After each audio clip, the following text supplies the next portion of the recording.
ate ko, it's our first day, ang ating unang beses mga ngawil, this 2026! At syempre, kasama ko ang aking kaibigan. Kami ang certified na kawilera ng taon. At pagdating nga namin dito, kapansin-pansin mga ate ko na sobrang kalmado ng tubig. At napakagandang tignan. Alam nyo ba, busog na busog yung mga mata namin dahil sa ganda ng tanawin. Sa totoo lang, nakaka-relax at nakaka-recharge talaga kami sa tuwing nangangawil kami sa ganitong lugar. Sayang lang te, hindi mo ito na-experience dahil nga subsob ka sa trabaho mo. Na kahit gawin mo pa lahat ng best mo sa trabaho mo, kapag may plastic at sip-sip at inggitera kang katrabaho, ay wala ka pa ding halaga sa kumpanya nyo. Hala siya, hoy! Feeling tagapagmana. Pero alam nyo ba mga ate ko, itong ginagawa talaga namin na ito, sobrang nakakatulong to sa amin. Ito yung pangtanggal namin ng stress at hobby na rin namin.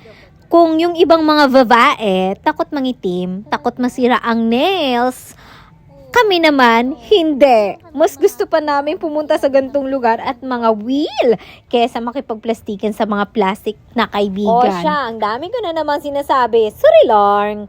Bago pala ako mga wheel, eto, nag-video-video muna ako mga ate ko. Nagsayaw-sayaw, nag-fashion show sa mga isda. Nakakaloka talaga maging content creator. Lahat-lahat na lang kasi kailangan mong gawa ng video at kwento. At pagkatapos ngang rumampa, biglang bumuhos na ang malakas na ulan. Kaya eto, nagtago muna kami sa mga dahon ng pakpaklawin. Hoy, char lang! Pero hindi pa din ako nagpatinag sa malakas na ulan dahil certified kawilera tayo. Walang ulan-ulan sa akin. Kaya nangawil pa rin ako talaga kahit sobrang lakas ng ulan na. At sakto, may dawi. Hindi na ako naging zero. Kaso nalaman ko mga ate ko, good catcher pala itong isdang to. Maraming nagsasabi sa akin na wag ko daw kainin kasi kumakain daw ng epot.